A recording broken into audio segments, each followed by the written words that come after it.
The holy martyr Tatiana. Tatiana was a Roman whose parents were from the nobility. She was a Christian and a deaconess in the church.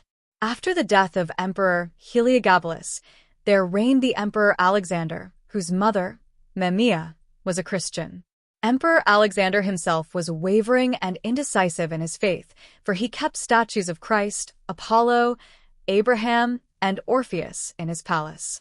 His chief assistants took it upon themselves to persecute the Christians without awaiting orders from the emperor. When they brought out the virgin Tatiana for torture, she prayed to God for her torturers. And lo, their eyes were opened, and they saw 4 angels around the martyr. Seeing this, 8 of them believed in Christ, for which they also were tortured and slain. The tormentors continued to torture Saint Tatiana.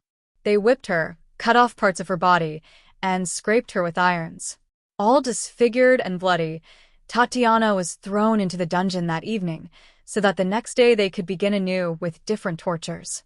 But God sent his angels to the dungeon to encourage her and to heal her wounds, so that each morning Tatiana appeared before the torturers completely healed. They threw her before a lion, but the lion fawned about her and did her no harm.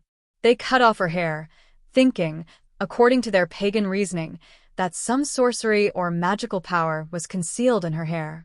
Finally, Tatiana and her father were led out together, and both were beheaded. Thus, Tatiana ended her earthly life in about the year 225 AD, and this heroic virgin, who had the fragile body of a woman but a robust and valiant spirit, was crowned with the immortal wreath of glory.